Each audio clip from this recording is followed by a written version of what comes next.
It's a wicked pissa. It's a wicked pissa.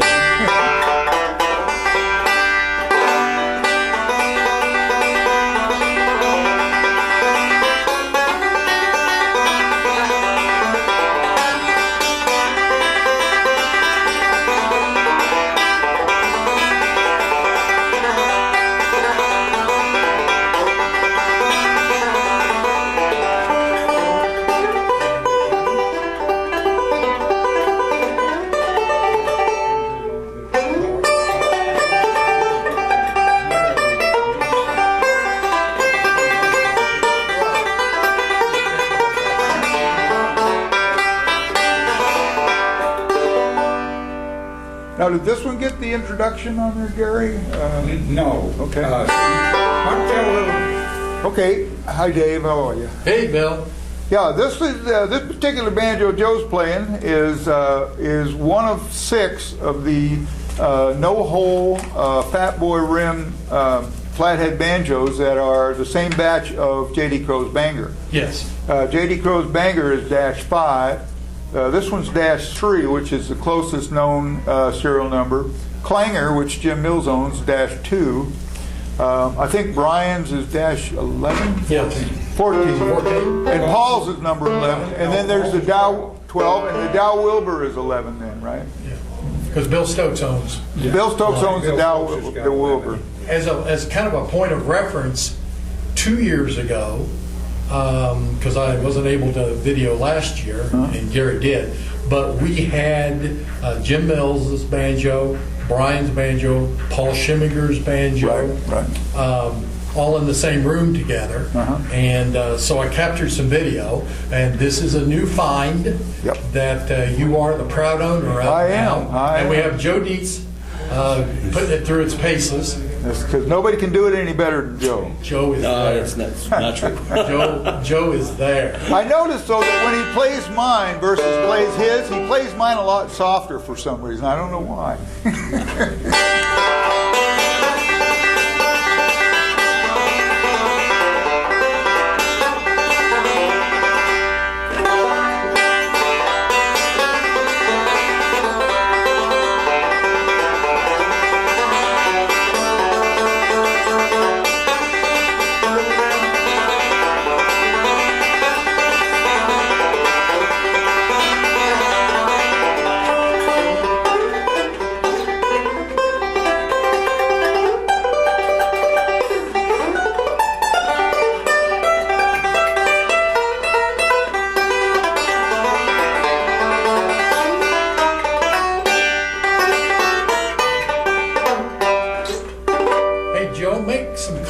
Because you own an original 5-string 3 and also an original 5-string RB75. Make some comments about what you hear and what you experience from a no-hole, and very specifically that compared to those 2 banjos. Yeah, I find when I play this, it seems to be kind of like, piston rods, chrome piston rods with a light piece of oil through it, punching through with this growl.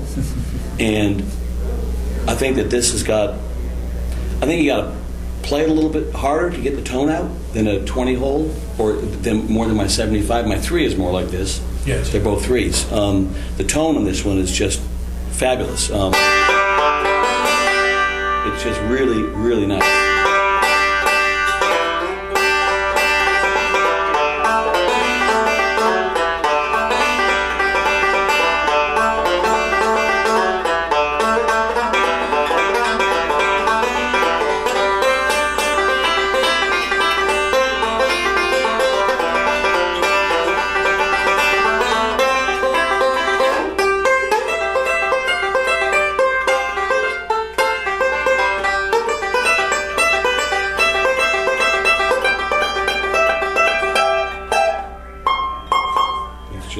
Bill, can you share a little bit, Really nice. as you know, the history of this particular instrument? This is the first time it's been out of my house since it's been discovered. So yes. Jim Mills discovered it down in it came from Florida. supposedly the story is that the guy that owned it wanted his piano moved. Okay. And so he called a local music store or something, and the piano movers came by and moved his piano for him. And he said, by the way, he says, if anybody knows anybody that wants to buy an old banjo, he says, I've had my father's banjo shoved under the bed for 50 years. I was going to learn how to play it, and I never did. And so they went back and talked to the music store right when they got a hold of him right away. And they had knew of Jim Mills. Okay. And so through the process of getting it in acquisition, they got in touch with Jim, and Jim bought it. And he sent me some pictures. I was going to bring them down here with me, but he sent me some pictures of this banjo when it was first found. It was caked with dust and dirt inside, and it was just... I saw the pictures. Yeah, it was just incredible. And and it was a plectrum. it was a plectrum. All of this batch, I believe, were plectrum bands. Three thin lines. Right. Right. And Jim Mills, of course, he owned Clanger, and he got a hold of Melvin somehow. Yeah. And of course, Melvin's going to be in the thick of it, if anybody Melvin is. Cumbie. Yeah, Melvin Cumbie. And Melvin Cumbie, as he was driving down to Jim's to take a look at this banjo, called me. And he knew that I had played Brian Lappin's banjo and fell in love with it. And I got a hearing loss, so I like the little extra panache that the no-holes give. Yeah. And so I made a That deal with him steel on the sound. phone right then to buy the banjo from him. And he dropped it off at Curtis's, and Curtis authenticated it. Yes. Did all that stuff, and I flew down to Curtis's and picked it up and brought it home to Maine. And so I've been messing with it. I had a skin head on it. It had an original skin head on it when I got it. Is that right? And so I put an old shop neck that I had on it and played it that way for a while until I got this neck ready. Yes. And then when I was ready to set this neck, I had an old pre-EPA head and put that on and got it all set up with this neck. Right. Like I say, the middle of December. Then I left for 2 weeks. There's Paul right there.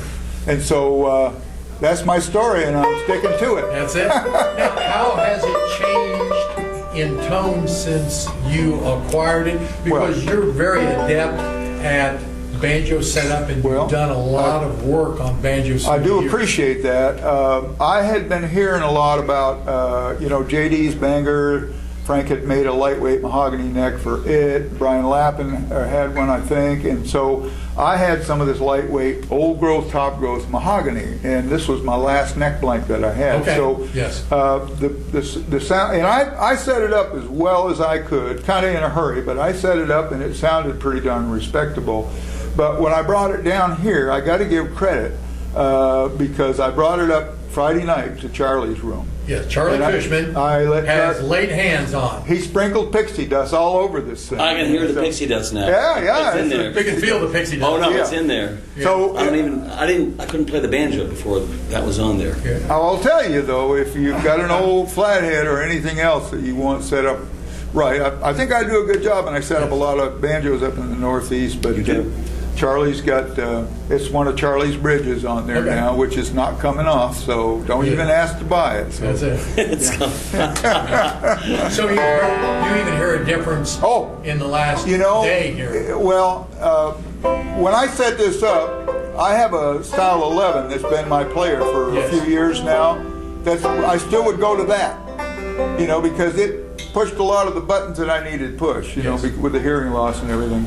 But now this is in a whole different category, and everybody, frankly, I'm happy. JD was in the room a couple hours last night, and he thought it was a really good banjo. And I don't think I could be happier. It'll be interesting to see as it readjusts itself to some of the things that Charlie took it through, how it changes. And even melds together. A banjo when it's first set up and first put together, you can tell if it's going to be a good banjo, but after a year, it's a whole different banjo. Yeah. I mean, when all those parts meld together. It's so difficult for people to accept that thought, but it's really true. I think it takes a good year to set a banjo up right. Yes. You can't do it and go about a formula and do it and let it be. You've got to be able to understand setup and be there and just give it the little tweak. here and But there. don't be drastic. Well, Just you can't be doing cut three and sew things all at stuff. the same Only time. one thing at a time. One thing at a time. Never two. Joe, play another song of your choice, and then Gary's going to hand you, just as a point of comparison, a 20-hole. Okay. And we'll see if we're able to, with this microphone, capture some of the nuances Yes. between the 20-hole and an old. You got it. So I'll do two similar songs. Okay, good. And Play the same song on 3 different banjos. I'll do it on 6 different banjos. Okay. Joe's ready. I am ready. I just got to think of the song to play. It's,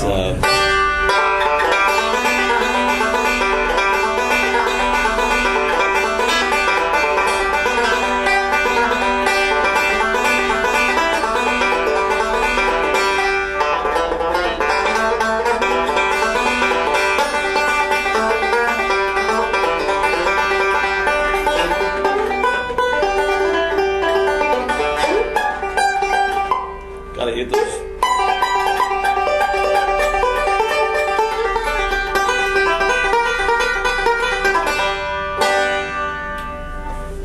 Hand that one over there. This is 9580 to 18.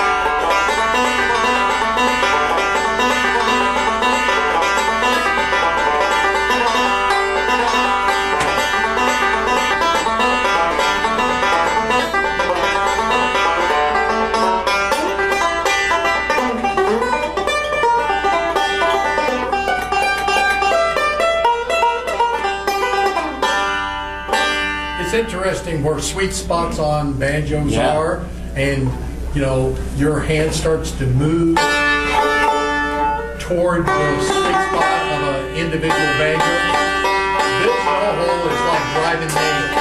I mean, it's just the penmanship right there.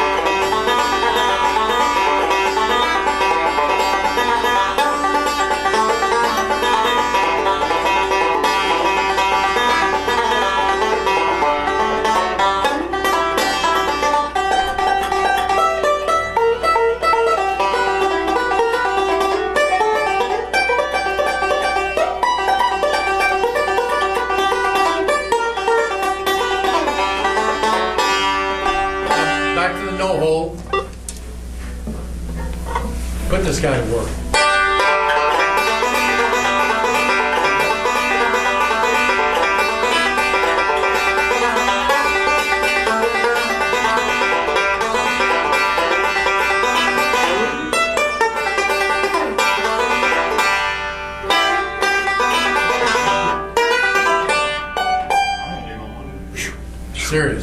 Serious tone. I think Yeah. it's Yeah. about, Beautiful. I think it's about time.